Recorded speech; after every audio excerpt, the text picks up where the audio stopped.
Welcome to episode 6 of the Card Notes by Vintage Hockey Cards Report podcast. Today we're taking a closer look at the Bobby Hull 1964-65 Topps number 20 card, the Butch Goring 1981-82 o-pee-chee number 203 card, the Dennis Ververgaert 1978-79 o-pee-chee number 52 card, the Doug Favell 1970-71 o-pee-chee number 199 card, and the Forbes Kennedy 1957-58 Topps number 50 card. Let's get on with it. Enjoy. The Bobby Hull 1964-65 Topps number 20 hockey card. Written on the back of the card, hockey's golden boy, Bobby is co-holder of NHL record for most goals in a season with 50.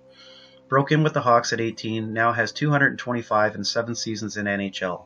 An All-Star 3 years, Bobby has led the league in scoring 1959-60 and 1961-62. Topped NHL last season as a goal scorer with 43. Bobby has a kid brother, Dennis, who's rated a fine prospect. A closer look.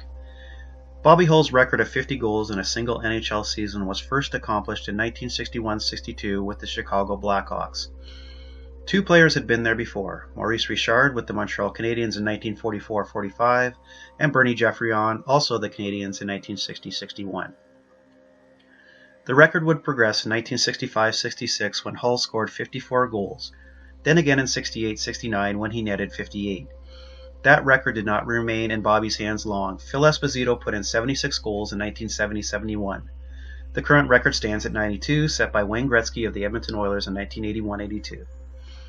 He did lead the NHL in scoring in 59-60 and 61-62, earning the Art Ross Trophy. Hull would add one more to the trophy cabinet when he led the NHL in 65-66 with 97 points. Dennis Hull also went on to a decent NHL career. Bobby's kid brother played 959 regular season and 104 playoff games in the National Hockey League between 1964-65 and 1977-78. His career was mostly spent with the Blackhawks, but he played his final season with the Detroit Red Wings. The Butch Goring 1981-82 o-pee-chee number 203 hockey card. Written on the back of the card, Butch was the winner of the Conn Smythe Trophy as MVP in the 1980-81 playoffs. A closer look. In the 1980-81 Stanley Cup playoffs, Butch Goring had 10 goals and 10 assists for 20 points in 18 games for the New York Islanders. His major offensive impact came in Games 3 and 5 of the final series with the Minnesota North Stars. In Game 3, Goring's hat trick helped the Islanders to a 7-5 victory, which pushed the series to 3-0.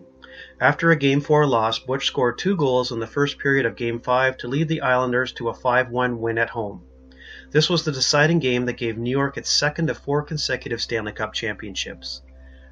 Butch came to the Islanders via a trade with the Los Angeles Kings on March 10, 1980, in exchange for Billy Harris and Dave Lewis. He played 81 games in 79-80, a standard 80-game schedule was in place for each team, but just 12 with New York. In the postseason, he appeared in 21 games, contributing 19 points as the team won their first ever championship.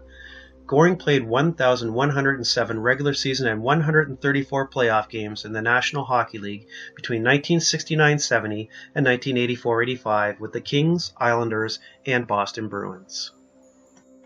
The Dennis Ververgaert 1978-79 o-pee-chee 52 hockey card. Written on the back of the card, one of Dennis's fondest memories is the night of January 20, 1976, when he scored 2 goals in the NHL All-Star Game at Philadelphia. A strong skater with great stamina. A closer look. Dennis Ververgaert did score 2 goals at the 1976 NHL All-Star Game played at the Spectrum in Philadelphia. What the card doesn't say is that he scored those 2 goals within 10 seconds of each other. In the third period, Ververgaert scored at 4:33. He then scored again at 4:43. Both goals were assisted by Brian Trottier and Billy Harris, both from the New York Islanders. Going into the third period, Dennis's Campbell Conference team was down 7-1 to the Wales Conference team. Ververgaert's quick goals and follow-up goals by Denny Potvin and Steve Vickers made the final score a respectable 7-5 loss.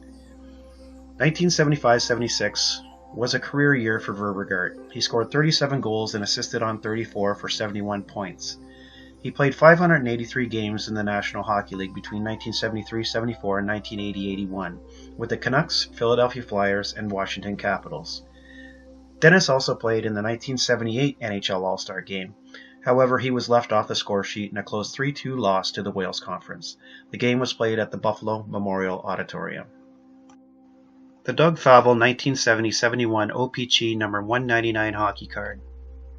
Written on the back of the card, one half of what most hockey experts consider the best 1-2 goaltending combination in the NHL, Doug and Bernie Perron, each season have been high in the leading goaltenders list.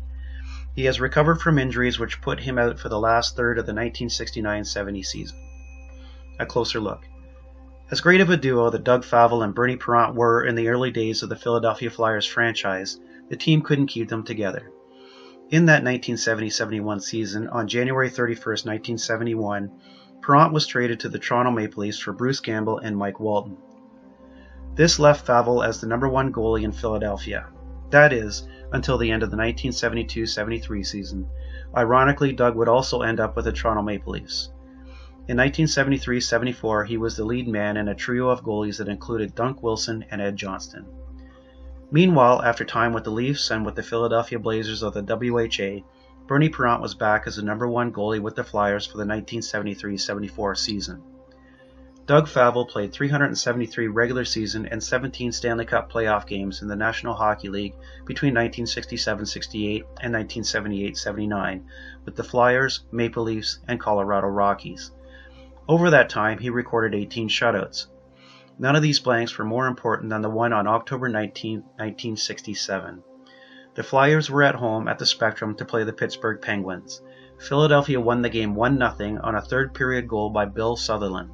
It would be the first shutout for both Favell and the Flyers NHL franchise.